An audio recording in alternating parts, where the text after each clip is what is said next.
welcome back to another stupendous episode of the Film Alchemist podcast, the show where we take the movies we love, break them apart, to find out what gives them their magic. Evil Forest magic. I am your host, Josh Griffey, joined as always by my friend who was not born of woman. Ooh, that's actually true. Alex Dandino. Sorry, Donna. I lie.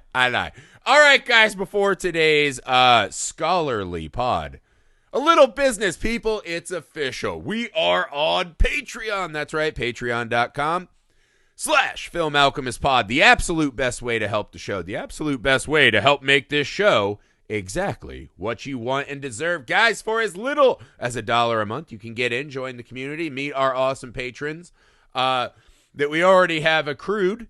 And as you climb the official Highlander tier ranking system, you can begin to select the very specific movies that you want us to discuss in a Patreon exclusive library. Some really cool, fun changes on the horizon of the Patreon. Some new tier rewards. It's going to be a really exciting year over at Patreon. So again, that's patreon.com/Film Alchemist Pod. We assure you every single dollar means the world to us, guys. So if you have a little extra ducat you can throw our way, we appreciate it greatly and look forward to you joining the cause. For those of you who already do, thank you so much. All right, guys, go to YouTube. The channel is Film Alchemist. Make sure you subscribe over there so you can see our beautifully haunting faces, right? We're just like a blood stain you can't wash off. Once we get in your eyeballs, we're up in it. Haunted house for life. Casper the sexiest ghost. That's us. Our visages. Email the show, filmalchemistpod@gmail.com. Find us on all the socials you're on. We're easy to get a hold of. We love to hear from you. Another thing you guys can do to help the show out, make sure you leave a rating and review wherever you find the show. You can even add star ratings now on Spotify. A couple sentences, even a sentence, why you enjoy the show. 5 stars. Make sure you're sharing it on your socials with the friends, guys. These little things help us defeat the algorithmic ghost ladies in the woods that trying to keep us from what's ours, guys. So let's band together. Right. You know what? Let's just get our leather patch on the elbow pad jackets on. Let's grease our hair up so we look presentable. So tweed jackets. Yeah, those things that I clearly wear all the time and know a lot about. Guys, let's order some food that no one would ever enjoy eating because it makes us feel fancy. The pod is scholaring this month. This month, the pod enjoys the bard. Not reads the bard. The pod studies the bard. The pod studies the bard. We're very studious in this pod. I don't know if you guys know this. We read a lot. I mean, we do, but we're very studious, especially of the bard's training. So, yeah. Yeah. Our eyeballs overfloweth into our brain stems with opinions and takes on one of literature's most prolific writer or writers, depending on who you believe. I'm puffing my imaginary pipe thinking about this. Oh, dude, pipes. I'm in for pipes. Shakespeare, whether he was one person or many, right? Monolithic in culture, right? Since the first days when he was treading board, right? These movies and plays, right? Well, we talk about movies, right? But these began as plays and, for the stage, this and that. Shakespeare might be the most adapted and just abused source material of all time. So many fucking horrendous adaptations of Shakespeare, right? A lot of people want the cred of Shakespeare. They want the heft, right? They want to try to lure academics like us into the old theater. And it's like, all right, but I'm bringing a bunch of crunch because I'm still of the people, right? That kind of thing. So they're trying to lure us in, show us a little teat of respectability. And then they drop something like She's the Man, right? So just a lot of really dog shit Shakespeare adaptations. But when it works, the depth, the humanity, right? The emotional journey of some Shakespeare stories is fantastic to go on. So we have curated a month of our favorite Shakespeare adaptations. Tonight, we begin with what I would consider the greatest adaptation of Shakespeare to screen, of all time, Akira Kurosawa's Throne of Blood, starring Toshiro Mifune. To me, this movie has it all, right? Macbeth is my personal favorite Shakespeare. It's a haunting tale of ambition and, right, the hidden evils within all of us made manifest.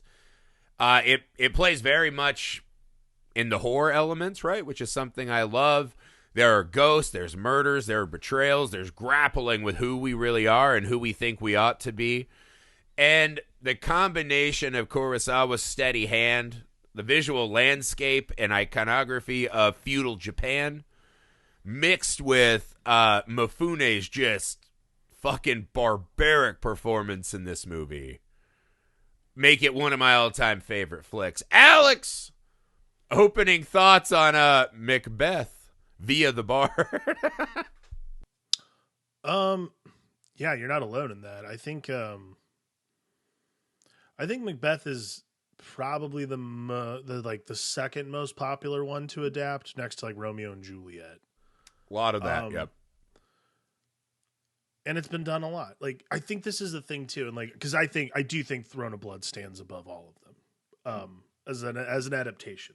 Maybe by the end of the month, we'll kind of compile who would even be a contender. In my brain, it's like, you take out the stage work, I don't know any movie that comes anywhere close to achieving what this one does. I mean, I'd say probably other than Kenneth Branagh's Hamlet, you're not going to find a better adaptation of the art. Like, Kenneth Branagh also does the original text Hamlet, but he updates the setting somewhat. But Throne of Blood is just very different. It does something that, other than really Kenneth Branagh, I have never seen in a Shakespeare adaptation, which is, it takes the very raw power of what the story is and reassigns it in a way that is so much, for somehow like so much more epic. And Macbeth, I think, is, Macbeth is amazing. For one, I think Macbeth is it's probably my favorite tragedy for sure that Shakespeare wrote. It's not my favorite, probably not my favorite Shakespeare story, because I do like the comedies, but this is by far the best tragedy. This is the most well written, very scholarly. Well, I'm very scholarly, I'm clearly. I mean, obviously, I went to college. I wouldn't hitch my fucking wagon to some rube off the streets. I mean, that would be insane. Listen. I went to college, so I mean, I was there in body as much as I could be. Listen, I went to film school. I've seen things. No, honestly, I accidentally have fallen down near some books before. I picked it up. It was in my brain. Wandered into the library once. I had to print something off, but either way. I think Throne of Blood is by far the best adaptation of Macbeth because of all the reasons you listed. However, the caveat being, I also think that I don't think there's necessarily bad adaptations of Shakespeare. There are adaptations that do not suit the material, but I think when you're adapting Shakespeare, like, the stories are always so universal. If you neglect a very key element, usually that's the problem. And I think that's what Throne of Blood does better than any other adaptation, including, like Orson Welles' version from 1948, and as recently as the Tragedy Macbeth from Joel Cohen with Denzel and Frances McDormand. I think what Throne of Blood does is it skips some of the more pageantry aspects of the original story. And again, like, I think you put it best, like, the brutality of it and Mifune's performance are the things that stick out really far. I mean, not only that, just like the majesty of the filmmaking in general. Like, I love Kurosawa. Like, I love Rashomon. I love Seven Samurai. This is the hits, like, there's a reason they're classics. There's a reason they're on the Criterion channel. There's a reason they're the hits. Right. This is incredible. This is the one, though, right? Yeah, this is my theory, right, on why I like this one better, right? Because Tragedy Macbeth is still fresh in some people's mind, right? It just came out. Right. I am not a big believer in, and what I like about this one is that it takes what is a great universal story, right? This how far will you go to fulfill an ambition, right? And it places it in a different setting and finds a way to extrapolate the most it can from the source material in a new way. The problem to me with Tragedy Macbeth is like iambic pentameter works for me when I read. Listening to that, I'm like, it just sounds like when I was a bouncer and drunks would like I stumble. knew this was gonna come. And I'm like, yeah, okay, so drunks sound like Shakespeare to me. And I know it's a very masturbatory world of, I want to go deliver. I mean, Denzel even said, right, like Shakespeare was the last challenge. And it's like, fine, but imagine Denzel getting to use his voice and really fucking deliver these moments the way Mifune got to use his. I think sometimes iambic pentameter is a fucking cement shoe around the films, right? Again, it's become this kind of masturbatory, like, you know, now you're in the club thing among stage people, and that's a very different world, right? That's a very different kind of immediate performance, right? When you're in film, I just don't want impediments to enjoying this thing, right? And again, I think if I can get Tragedy Macbeth with subtitles in my own home, maybe that disappears for me, right? Because this was in a foreign language, and I, you know, just read the subtitles, and it was fine. But I think there is something about unleashing the primal essence of Shakespeare's stories in a way that is unique to the creators themselves, instead of just trying to replicate what Shakespeare did in whatever time and land you're in. And this one just, Mifune becomes this perfect fucking vessel for the absolute, you know, volcanic soul of Macbeth.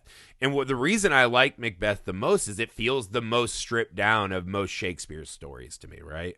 It is just a straightforward, this can be yours if you're willing to take its story, and you just watch people unravel, right? And even with the ghost and the esoteric nature and this and that, it just fucking gets down to human business. And I think this movie really captures that, even though it's surrounded by pageantry. What did you make of Macbeth in the setting of feudal Japan? Well, first, I just want everyone to know I pretty much completely disagree with your thesis on why Shakespeare adaptations don't work, which is fine. It is what it is. However, Throne of Blood works. Throne of Blood works because, like I said, it does not. It avoids a lot of the pageantry that comes with what I think constitutes bad Shakespeare adaptations. Bad Shakespeare adaptations occur when people do not. It's not even about iambic pentameter. It's not about the actual pageantry. What happens is when people misunderstand or misinterpret entirely the intention of the story.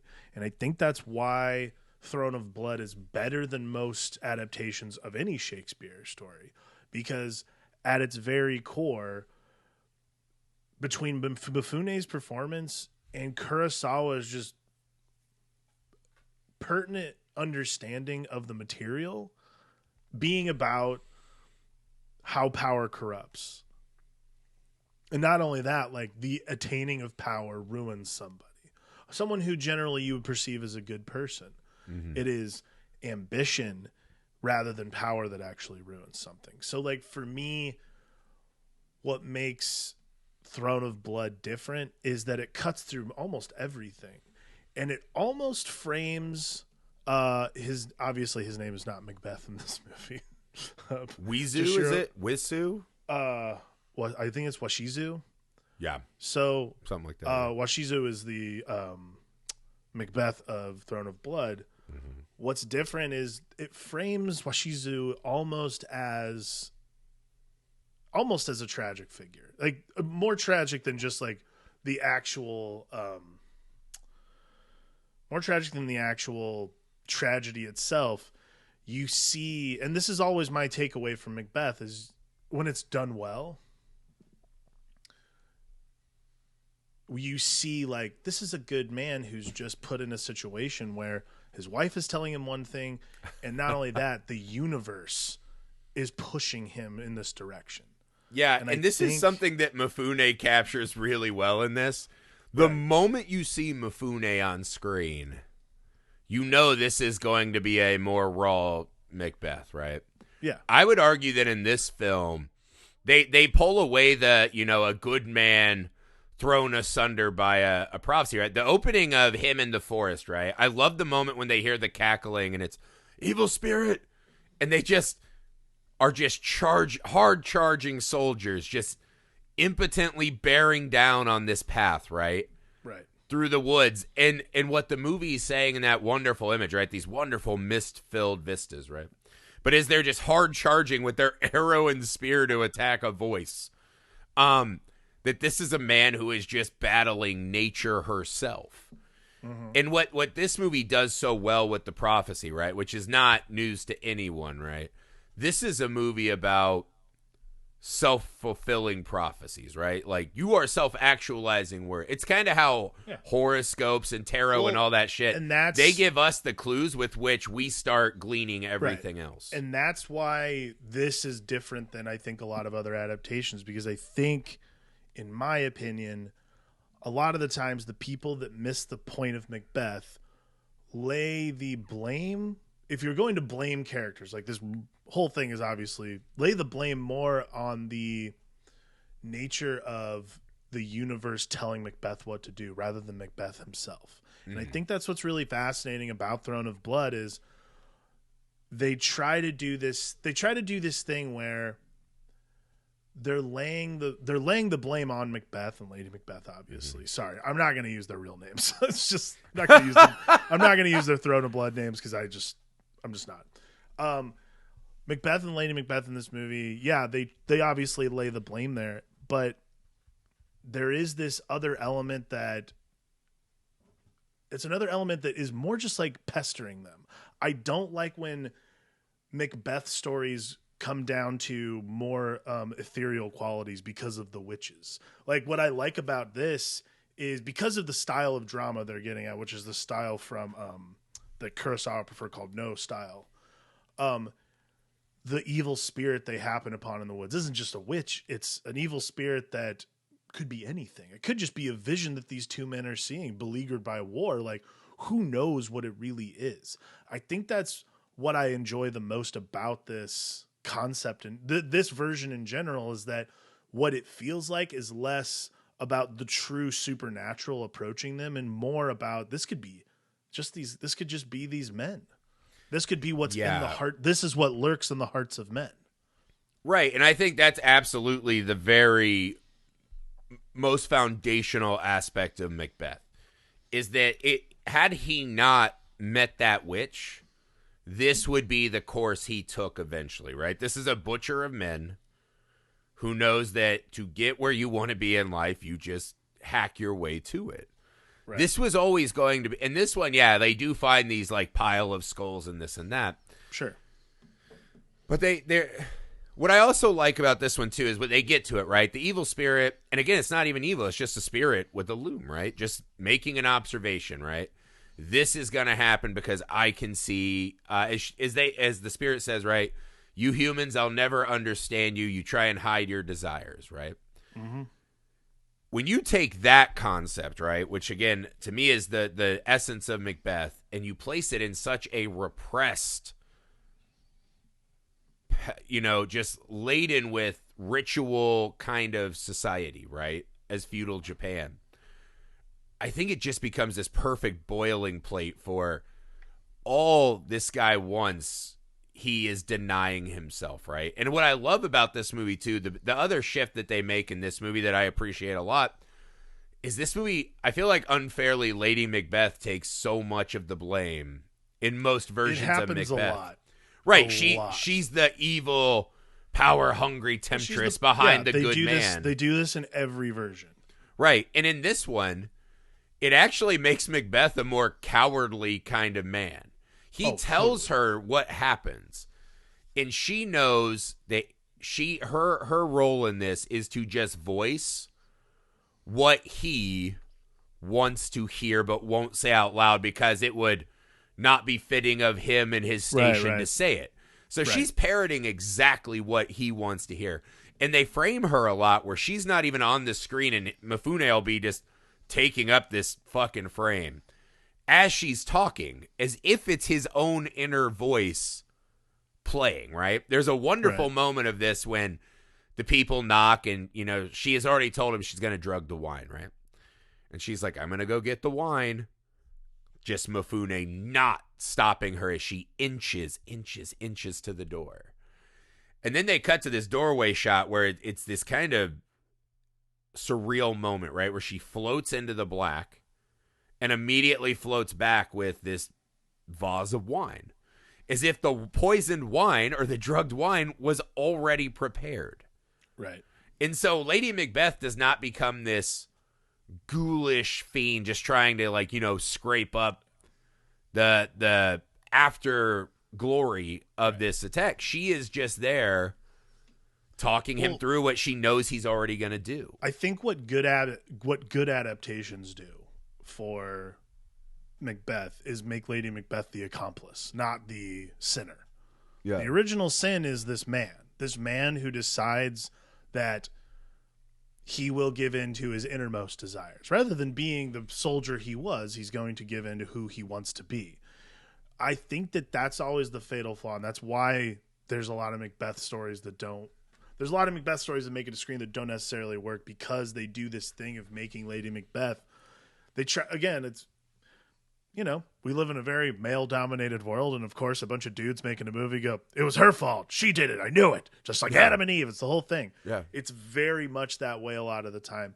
Again, I think you're right. Like making Lady Macbeth the accomplice to the crime, rather than just rather than like the poker / perpetrator almost. Yeah, because that happens a lot. Honestly, the Justin Kurzel version that came out with Fassbender had a lot of that tonality to it. Mm-hmm. That just doesn't like. And again, like, there's never a time, and I'll say this: there's never a time where I think it's like shitty performances, especially in Macbeth. Like they don't have shitty actors do Macbeth generally. Like, you know, Ian McKellen,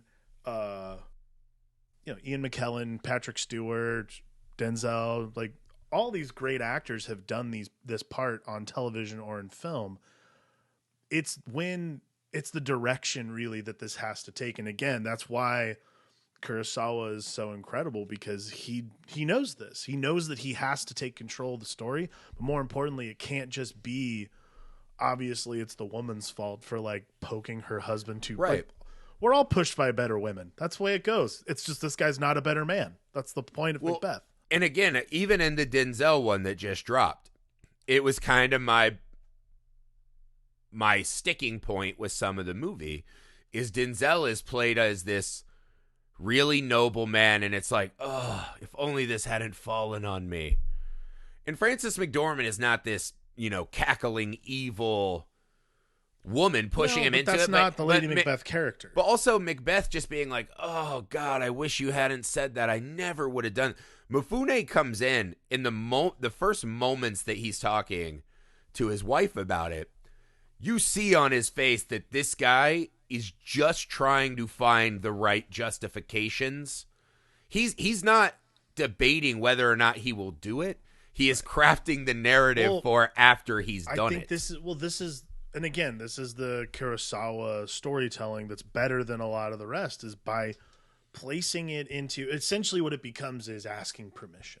Mm-hmm. Like, I think that's the really important thing, is that rather than being poked and prodded into doing something, what Kurosawa does is gives Macbeth, the character, the option to ask for permission. Now, whether that's from the universe or from his wife, so to speak, it is like a psychological imperative that this version of Macbeth asks permission from his wife, essentially, like by being like, should I do by telling the story, she's not necessarily poking and prodding and saying, go do it. I mean, she is, but not in the way that we normally are used to seeing. What she's doing is giving unconscious permission for this man to carry out something that was in him all along. Yeah, she is giving voice to It's the it. his inner desire, right? The same way the ghost did. She sees him for exactly who she is. She has known long before this movie starts that this was an ambitious man who's a rank climber, right? And when you're a rank climber, you're going to fucking climb rank. And with Macbeth, the way he's done that in his life is through slaughter. So she knows exactly what he wants to hear. And I think that is such an important decision to make, is that Macbeth is not just this victim of fortune, right? He was going to do this. And I think you see these moments, right? These unspoken moments, right? So even when they win their victory and they're awarded their new castles, they both have this stunned look. And I think some people would read that as, oh, they're scared because the prophecy came true. That's not it at all. I think they both don't say anything in that moment. There's no jubilation because they're like, fuck, I can't hide from myself anymore. Yeah. Like, it's go time right now. Well, that is the subtext of that moment in general. Yeah, and like, it's just wonderful. Yeah. Yeah, that's what's happening throughout Throne of Blood, is the subtext of everything happening in the movie is given such room to run. So like when we're watching it, we can really you're getting to extrapolate psychological things that you would never extrapolate from some other versions. Like, and again, there are some great directors who have tackled this before, like Orson Welles, but they haven't done what this does, which is let a lot of moments like sit.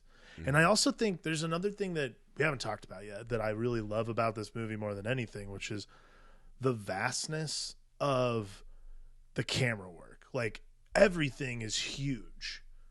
And I don't mean that in a bad way either. Like, even stuff that seems like it should be intimate is almost stage-like. Like, the first time there's a scene, the scene right before they start feeding, before they poison Banquo, whoever the character is supposed to be. I cannot remember off the top of my head. Jesus Christ. Duncan? Either way. The Lordship, yeah. Her Lordship.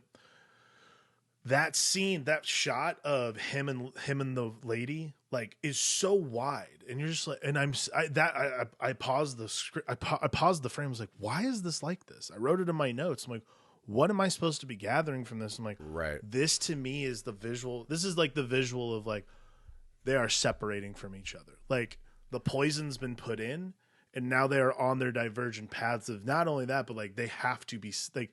They can't be in cahoots. They almost have to be separate visually as well, so that they are not found out. It's this really interesting thing that he's doing with the framing, but then also these just beautifully huge shots of Mount Fuji from during the opening. Like, it's so moody, and it's also super German in a lot of ways. It's very strange. Mifune has a, kind of kabuki expressionistic performance for sure. Yeah. To me, what you're getting at with the wide shots, I love that, right? Like, even when he's the lordship himself and he does these like big dinner, right? Where this guy does a dance and essentially drops like an ancient diss track. And he's like, oh, you're a bad guy. You go to get it. And then Mifune's like, hey, shut the fuck. He's like, what? Me? Ooh, oh. And I'm like, dude, you're dropping bars on him about everything he just did. Yeah. Like, everyone fucking knows what's going on. But, sorry, we didn't mention this is also the prequel to 8 Mile. My bad. It's a key moment. For sure. And that, I mean, hey, he traveled a long way. Started from the bottom, now he's there.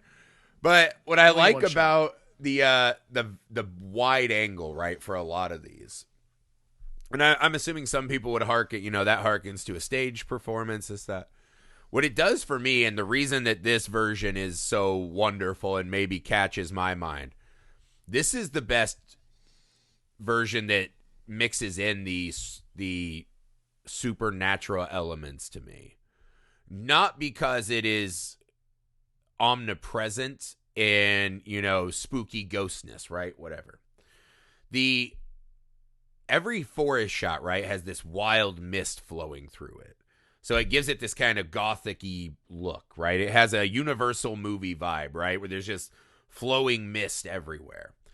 And when Macbeth and his wife are talking in that room and the camera feels like it's 15 feet further back than it needs to be, all that empty space has this kind of paranormal activity effect. where you feel like the fucking ghost, the ghost is gonna spirit, show nature up, yeah. itself is looming large. And what I think this one does is the moment you see Mifune, this is a foregone conclusion. Not because we've just seen it, but you know you're watching a man who's on a downward descent, right? This is not a hero's journey. Right. This is the last ride of a man. And I think that extra space, right, really lets this breathe, because it kind of has the same effect, right? The camera being really far back to me plays like the choice to have these incessantly strong winds blowing through the shots constantly. Mm-hmm. This constant nagging reminder that there's something we can't see that is constantly oppressing these people in the story. Right. And I think just like blending all of those, and who knows, maybe it was just windy as fuck when they filmed. But when I watch it, I'm reading into it so much because there's craft everywhere I look. And so I think just that mix of the ever-looming nature and ghost and the wind, it has this real horror movie vibe. The tone is tense, and you're always waiting for the next atrocity. Yeah, it's a very ominous thing. Yes. The entire movie. And I mean, like, again, I mean, the fog, the thickest fog in this movie that doesn't feel like someone's just blowing like fake smoke throughout the set. The whole time you're like, this feels very real for some reason. Like the amount and the way it sits on set is very specific. Yeah. And I agree. Like, I think that the ominous threat of just not even anything, but nothing. The threat of nothing is so terrifying throughout the movie. Yeah, it has like a whole vibe. Well, it's so matter of fact, and even when Mifune kills the guy who brings him the head of his friend, right, who he's just seen as a ghost, right? Yeah. Literally, the camera pulls way back again, and we watch him dueling his, guilty conscience, and nothing's there, and the men way in the back being abhorred. Even in that moment, right, a guy comes in with his friend's head, and when he kills him, it's just so anticlimactic. It's just a fact of the room, right? It's not this big ceremonial beheading. And he even is recoiling when this man is gargling his last bloody breaths, right? Right. So this man who's committed all of these horrifying acts, still being appalled by these very simple, violent decisions he makes. It's just really, it's really fascinatingly done. And this one too, they don't diverge a lot to the side characters and the gathering forces. I think some Macbeth adaptations lose me a little bit when they're so concerned with the other characters, and I was not born of woman. It's like, right. No one cares about that. That's what we've been talking about, which is this streamlined narrative that really gets to the core of what Macbeth is about. Like, we we shirk a lot of this really traditional stuff. Like, yeah, you have to spend time. I've never, like, spending time with like Banquo and stuff like that. I'm like, I don't give a shit about any of this. Like, I know it's important to like. No, yeah, I know it's like. I mean, it's like, Chekhov's trees, but at the same time, I'm like, I get it. Like, but see, that was done to really cool effect in this movie. This one was awesome. Yeah, so the Denzel movie where it's like, hey, do you just want to go watch Baby Dudders kind of chit chat in a woody lane for a while? It's like, no, I don't ever want to see Dudley for the rest of the film. Like, he's done. He's done. Dudley does not matter to my Macbeth journey, right?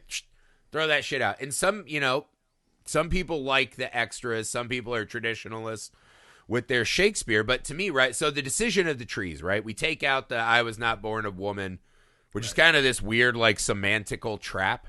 Because it's like, you were fucking grown inside a woman, right? You might have taken that life when you came out. I've never had this, like, I've always been, again, I'm like, that seems like a really weird and also, like, uncomfortable way to describe a C-section. Like, wait, so any C-section child's like, not a real man, I guess. I'm like, yeah, it's like, maybe I'm learning a lot about ancient disses and diss tracks. Jeez. Oh, see, old Richard, not born of woman. Yeah, it's like is everyone a Snow? Like the way Jon Snow is because he's a bastard? Is that like part of the deal? Like, oh, if it was a C-section, baby, you're not a real I kid. might be a bastard, but at least I came out of vagina like God intended. You whatever you are. No, it's so you get rid of that, right? You eschew that shit. It still has the you will net like, Mifune rides back in the middle of this looming danger. He rides back into the labyrinth-like forest to confront the spirit. And the spirit's just mocking the shit out of him. This moment is one of my favorites, right? Because she says you'll never lose until the forest itself moves on your castle, right? And she said, there's this great line where it's like, if you're going to do, as she's shape-shifting, right? The ghost. And it's, if you're going to do ambition or greed, I can't remember how they phrase it, right? Do it honestly. Do it with cruelty. And he's like, I'll paint this forest red. And I was like, oh, fuck yeah, dude. Mifune is unleashed, right? The power of his voice and his presence and his fucking just burning hot rage that is always what I love about Mifune too in this movie. He doesn't get lost in the big dramatic held look, because there is this roiling dark abyss underneath all those looks that is doing so much more. But so he addresses his troops, right? And he goes, I'll tell you the truth. And he tells the whole fucking sort of tale of the ghost and this is the part that is so wonderful, is he goes, everything that prophecy has said has come true. So we cannot lose until the forest marches. He forgets to mention that his friend who he beheaded, his son is going to replace him, right? So he's already rewriting the narrative. Right. Even as Lady Macbeth said, right? Like, I'll change the fates, right? And that is weaponized so that when those fucking trees are coming through the fog in this wonderful shot, his troops just say, nope, that means it's over. So he again has self-actualized this fucking horrible outcome. Had he not said that, they might have stood their ground and defended the castle. But because he tells them the fucking hokum, now they just are like, arrow that motherfucker. What's interesting too, and I don't know how you felt about this, because like this is something that I've always noted about Throne of Blood too, is, and I could be wrong, I don't remember the original Shakespeare him putting it out on Front Street. Like, I know this isn't going to happen because the trees haven't moved. I don't feel like he ever addresses like a grand ceremony. He might have told a couple people. I always thought he always kept the prophecies pretty close to the chest in the original. Yeah. So for him to, why do you think he puts it out like that? Like, why do you think Kurosawa adapts it so that he does this? I think in that like moment, a hubris thing? He sees the fear. He sees his men ready to run. Right. And I think there is this. It's the one honest scene we see in the whole movie from Mifune. Right. Which is, he's standing atop of all of them where he belongs. I will never lose a battle, right? He is manifesting this powerful general who has to stand atop and deserves all of this, right? Right. And as clever as these men are, they are not him. He has no fucking respect for them as human. He even says, like, that old guy, he's pretty wise, but fuck him, dude. I got the forest and the ghost and, let him fucking send birds flying into my crib. I don't give a fuck. Right. And I think it's the one moment where his delusions are laid bare for everyone who's not Lady Macbeth. He is showing to the troops who he thinks he is, and they fucking buy it, right? They're buying into this ceremonial facade. And again, we know that he is leaving out some of those crucial details.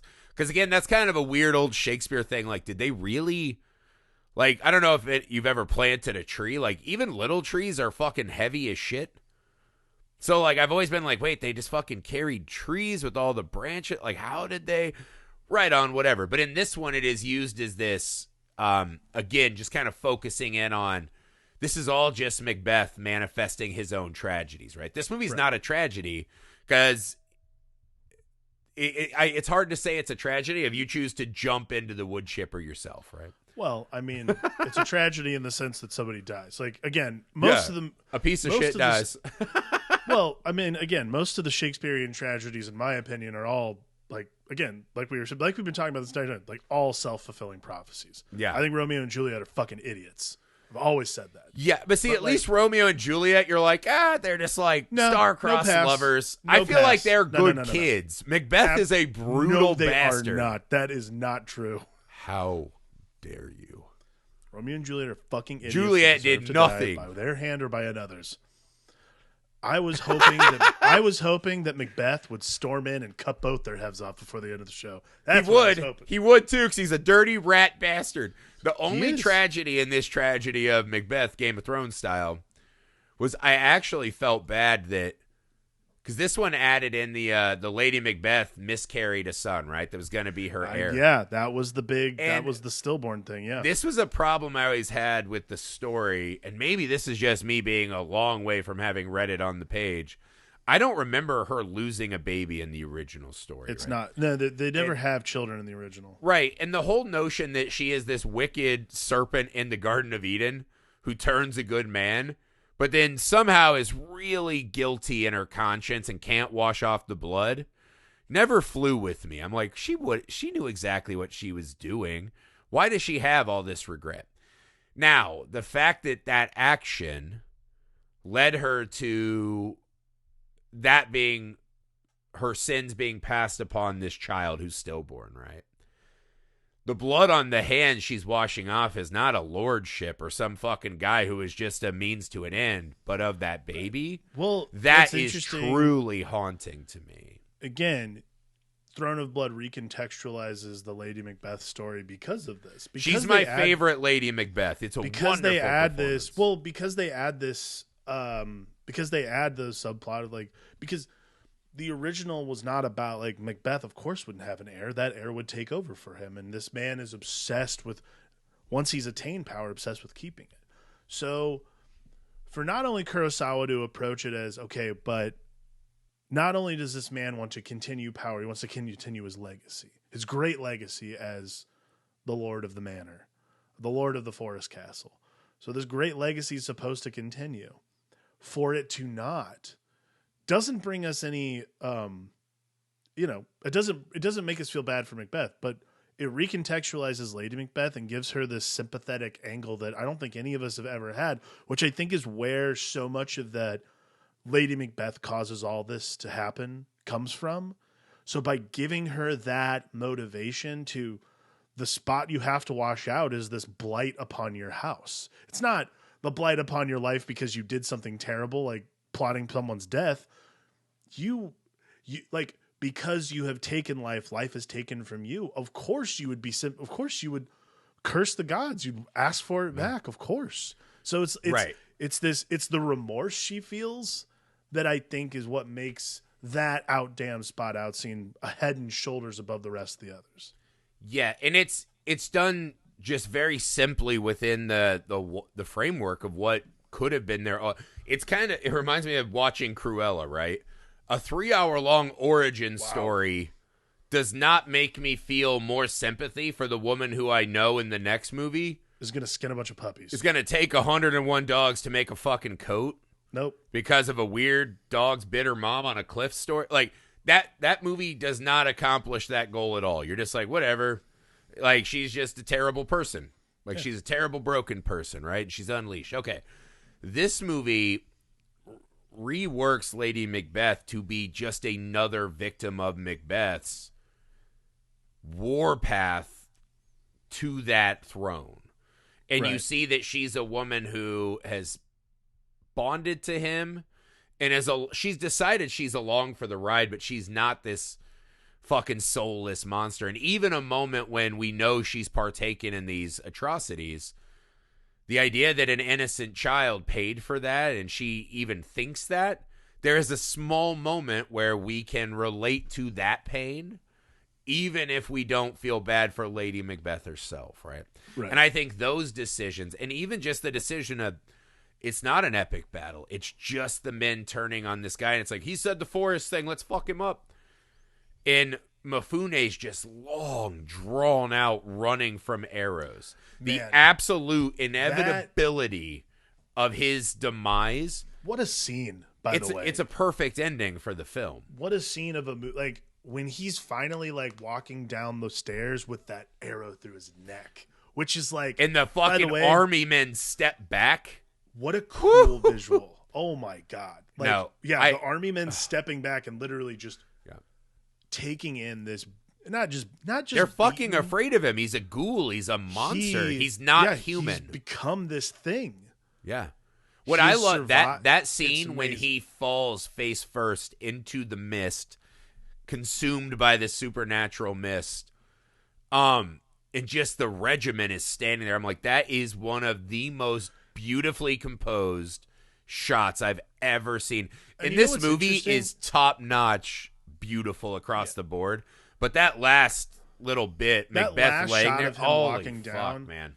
that last shot of him walking down towards the regiment is, it's, I mean, I don't know, maybe they just had really great film stock that day, but it is fucking beautiful, like the way it It's looks. one Like, of those where I'm telling you, like it's just incredible. everything about those last couple moments are fucking wonderful, man. And this man just becomes this cautionary tale. We find out, right? Like he's just another guy who fucking reached for the crown, man. And now he has become, and that's the thing, that little ending with the chanting song again, right? The first casualty of the grave is pride, something like that. Yeah.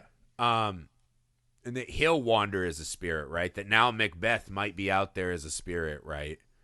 Revealing our inner darkness to ourselves. It kind of plays back through the movie where we are watching this heightened allegory, right? This heightened tale around a campfire to keep us on the straight and narrow, which Right. really works extra well for me. But I mean, it's just the perfect blend of Kurosawa just masterfully paces this film in the use of space and visuals to just, I mean, this whole movie is just one long haunted house. Yeah.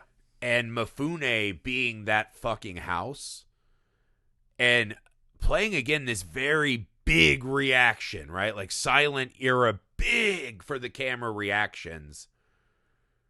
But with the context of he is putting on a front that he's appalled, right? Knowing everything he's going to do beforehand like a cold, calculated motherfucker. Right. And the dynamic with Lady Macbeth. I mean, this is just, I think Macbeth, the story is wonderful. One of the best ever written. This version to me is even better than the original. It took what was great about that, made it its own, and that amalgamation produced a more enjoyable product for me. I just think it's fucking stellar work across the board.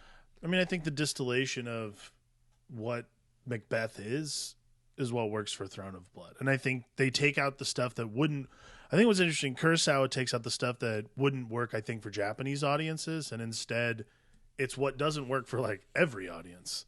Yeah. And makes a very straightforward version that's very compact and tells a very specific story rather than, and again, this was always a Shakespeare thing, is there's all these subplots and all these other types of meanderings that go on during his shows.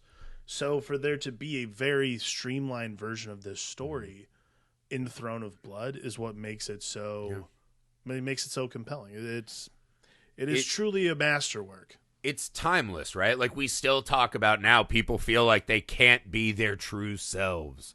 They can't say what they really want to say. They can't do the things. That is one of the most human experiences, right? Thinking something or wanting something, desiring something, and being like, oh, fuck, does that make me a bad person? Right. Just depends on what you're willing to do to manifest that, right? I just, Indeed. this is what Shakespeare is at his best, is just really rolling around in that, primal human, right? What is that thing, right? Whether it be love or death. Can any of it be a tragedy? Is this where we're just all heading when we're mostly exposed? I think that's when Shakespeare is at his absolute most powerful. And when you mix him with a great filmmaker, this is the result. Well, I think when you take what makes Shakespeare, I think when you get away from the pageantry, and like, granted, look, Throne of Blood has plenty of pageantry in it, right? Because it is based on this very specific, like, antithesis of kabuki style of drama in a lot of ways. Not antithesis, I guess, but just an offshoot. When you're looking at something like that and avoiding, I think, what are common pitfalls. And Kurosawa might have been doing it. He might very well not have. He's been doing it unconsciously.